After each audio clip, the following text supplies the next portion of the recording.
Punjab assembly के आज पूरे मंजरनामे पे आप राय क्या रखते हैं, उसका तज्जिया और तबसरा क्या होगा? बिस्मिल्लाहिर्रहमानिर्रहीम वस्सलातु वस्सलामु अलैका या सय्यदी या रसूलल्लाह अस्सलातु वस्सलामु अलैका या सय्यदी या हबीबल्लाह। सबसे पहले तो पूरी कौम को मुबारक हो जी कि आज पंजाब असम्बली मकबूजा पंजाब असम्बली बन चुकी थी।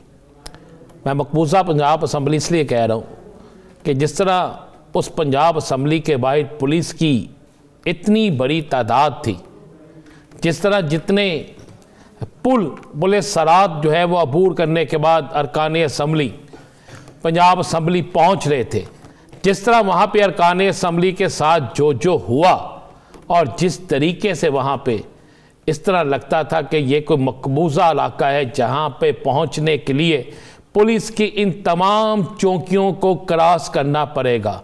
कौम को इस चीज़ की मुबारक हो कि आज पहला दिन पहले ईवान में तकरीब हलफ बर्दारी, लेकिन इस तरह लगता था कि तकरीब हलफ बर्दारी नहीं बल्कि तकरीब कब्जादारी है, तकरीब पुलिसदारी है और तकरीब बेवफादारी है, वफादारी भी नहीं।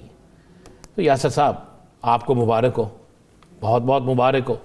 पंजाब की एक नई हुकूमत बनने लगी है। आपको मुबारक हो कि पंजाब में अब एयर एम्बुलेंस आने लगी है। तो आपको मुबारक हो कि पंजाब के अंदर सुनना है कि फिर दोबारा बहुत काम होने लगा है। और आपको मुबारक हो कि पंजाब के अंदर 4 रुपए की रोटी 800 यूनिट फ्री, गैस सस्ती 800 यूनिट। हाँ जी, अच्छा, मजमूई तौर पे कर रहे हैं यार। क्यों बात करते हैं यासर साहब, आपकी सारी की आदत नहीं है। वादा किया था, क्यों आप यार इतनी जल्दी इस कौम को इतनी जल्दी आप कर रहे हैं? 4 रुपए की रोटी नहीं कही थी?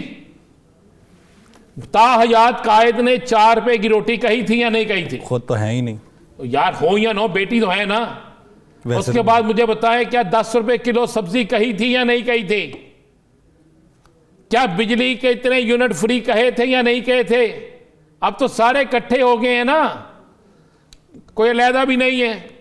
और आज तो इस तरह था जैसे जनाब क्या बात है, ये होता रहा।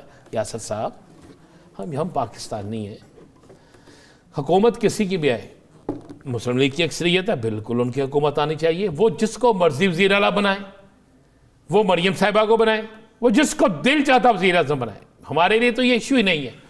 ना मैंने, ना आपने, ना किसी ने कोई सरकारी नौकरी लेने जाना है, ना आपने, ना मैंने, ना और किसी ने कोई ऐसी चीज़ लेने जाना है। हम तो आज भी हक और सच की बात करेंगे। किसी को अच्छा लगे ठीक है, बुरा लगे तो उसकी मर्जी, लेकिन अपने रब की अदालत में, उसकी बारगाह में जाके हम सुरखरू ज़रूर होंगे कि हमने सच और हक की बात की है।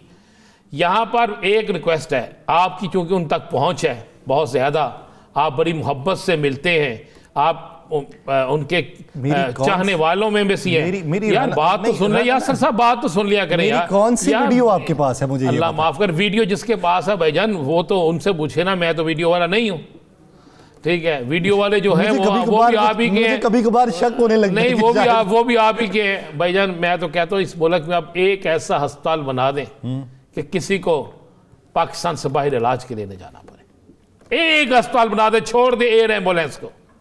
एक ऐसा अस्पताल बना देंगे जिसमें पाकिस्तान के सियासतदानों का इलाज, उनके बच्चों का इलाज उस अस्पताल में बेशक फ्री हो जाए यार, लेकिन हो वो पाकिस्तान में।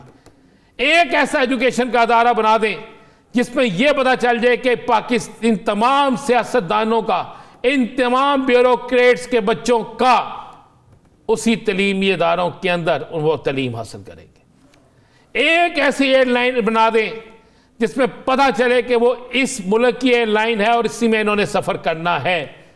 एक ऐसी ट्रेन बना दें, पता लगे कि जनाब ट्रेन का सफ़र इन सियासतदानों, इनके बच्चों ने इसी ट्रेन में करना है।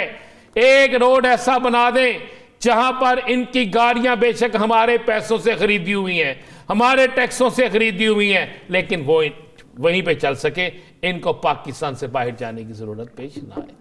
ये आप कर दें यार, आपकी बात सुनते हैं ना, ये कर दें। और दूसरा मुझे एक बात बता दें, आज इजलास किस चीज़ का था पंजाब में? हलफ बर्दारी का। किसका? अरकान असम्बली का। تو باہر اتنی پولیس جو تھی، کیا وہاں پہ کوئی ڈاکو آنے تھے؟ ان کو سیکیورٹی دینے کے لیے سیکیورٹی عوام کو سیکورٹی دے جو لٹ رہی ہے، عوام کو سیکورٹی دے جہاں پہ روزانہ ڈکیٹیاں چوریاں ہو رہی ہیں، آپ ان کو کیوں سیکورٹی دے رہے ہیں بھائی؟ کیا کیا انہوں نے؟ بات یہ ہے کہ یہ ضرور کر کے آئے. دیکھیں آج تو مجھے اس طرح لگا کہ موچی گیٹ باغ میں اجلاس ہے. اچھا، ایک طرف میاں صاحب کی تصویریں اٹھائی ہوئی تھیں اور ایک طرف عمران خان کی تصویریں تھیں. ہر شخص نے بیج لگائے ہوئے تھے. اچھا مجھے ایک بات تو بتائیں، اکثریت بھی پاس ہے مریم صاحبہ کے، اضافی سیٹیں بھی انہیں مل گئی ہیں. یہ لسٹیں پہلے کون سی نکلی ہیں؟ چلیں لسٹیں میرے منہ سے نکل گئے ہے تو لسٹاں نہیں کام ہے نا. اضافی سیٹیں بھی مل گئی ہیں. تو یار اپنے مخالف امیدوار کو تو آنے دیتے. آج کے دن سب سے بڑا مظاہرہ بلا کیا ہونا چاہیے تھا کہ آنے دیں اسے، حلف برداری ہے، حلف لینے دیں، اسے میرے ساتھ مقابلہ کرنے دیں اور میں ثابت کروں گی کہ میں جیتتی ہوں. یہ کہا جانا چاہیے تھا. اور آج اسپیکر صاحب نے کہا جی میں نے تو پروٹیکشن آرڈر بھی جاری کر دی ہیں. اسپیکر صاحب آپ کی کس نے سننی ہے؟ اب آپ پرانے ہو گئے. اس ملک میں تو اس کی نہیں سنتے جو موجودہ ہوں. تو آپ تو اب پرانے ہو گئے نا، اب تو آپ جا رہے ہیں، کل شام کے بعد تو آپ تھے ہی، ہوں گے ہی نہیں. تو پھر کیا کریں گے؟ تو یاسر صاحب اگر ہم نے اس ملک کو بہتر کرنا ہے، اگر اس ملک کے معاشی حالات کو بہتر کرنا ہے، اگر اس ملک کی معاشیت کو چلانا ہے، تو ہم سب کو مل کر، میڈیا کو، سیاستدانوں کو، عام شہریوں کو، سب کو مل کر ایک فیصلہ کرنا ہوگا. اور اس فیصلے میں سب سے پہلے انصاف ہوگا، اس فیصلے میں سب سے پہلے میرٹ ہوگا، اس فیصلے میں سب سے پہلے احترام ہوگا ووٹ کا، اس فیصلے میں سب سے پہلے سب کو قربانی دینا پڑے گی، اپنی ظرف کی، اپنے آپ کی قربانی دینا پڑے گی، اپنے ان تمام مراعات جو ہے اس کو قربان کرنا پڑے گا. پھر جا کے یہ پاکستان مشکلات سے نکلے گا. اور آپ کہیں گے ویسے ہی نکل جائے گا، یہ ہو نہیں سکتا یار، یہ بالکل نہیں ہو سکتا. ویسے بھی نہیں ہونا جس طرح آپ سوچ رہے ہیں. وہ تو آپ کو بہتر پتا ہے کیونکہ آپ حکومت میں ہیں. آپ سے میں حکومت میں مشیر اطلاعات ہوں نہیں. کیا نہیں، آپ بالکل مشیر اطلاعات نہیں ہے، لیکن آپ کا رول سارا ویسا ہی ہے. کیسا؟ مشیر اطلاعات والا ہی. چلے پھر میں وہ ادا کرتا ہوں. چلے کریں. اجازت ہے؟ اجازت آج تک پوچھا ہم نے. کریں. اچھا مجھے یہ بتائیے کہ ابھی تک ان کو جو نشستوں کا اجرا نہیں ہوا، مخصوص نشستوں کا، اس کے پیچھے کی وجوہات کیا ہیں؟ ایسی پارٹی میں الیکشن ایکٹ 2017 کے رول 94 کے تحت 104 کے بھی تحت، سب سننے سے پہلے ہنسنا شروع ہو گیا. چلے میں اس کے تحت بڑی مشکل یاد کیا ہوگا یہ ایکٹ. چلے بتا دیں. ایک ایسی پارٹی میں شمولیت اختیار کر سکتے ہیں جس کا اپنا انتخابی نشان ہو اور اس کے پلیٹ فارم سے کوئی ایک شخص منتخب ہوا ہو یا جیتا ہوا ہو. اب صاحبزادہ حامد رضا ہیں سنی اتحاد کونسل کے چیئرمین، لیکن ان کا اپنا انتخابی نشان پارٹی کا جو تھا وہ گھوڑا تھا، لیکن وہ آزاد حیثیت میں مینار کے نشان کے اوپر جیتے ہوئے ہیں. اب مجھے تو ان کا ہی اپنی پارٹی میں شمولیت جو ہے وہ خطرے کی علامت لگتا ہے. تو پھر یہ دوسرے کیسے جائیں گے؟ آپ نے سوال کر دیا؟ ہاں جی. چلیے مہربانی، آپ نے سوال کر دیا، میں آپ کو جواب دے دوں. جی. قمر دلشاد صاحب سیکرٹری الیکشن کمیشن، سابق سیکرٹری، جی سابق سیکرٹری الیکشن کمیشن، موجودہ آج کے دن تک کی جو نگران حکومت ہے اس کا حصہ ہے وہ. انہوں نے کہا سیٹیں مل سکتی ہیں. اگر کسی صحافی کو اضافی نشست ملنی ہوتی تو آپ کو وہ ضرور دیتے.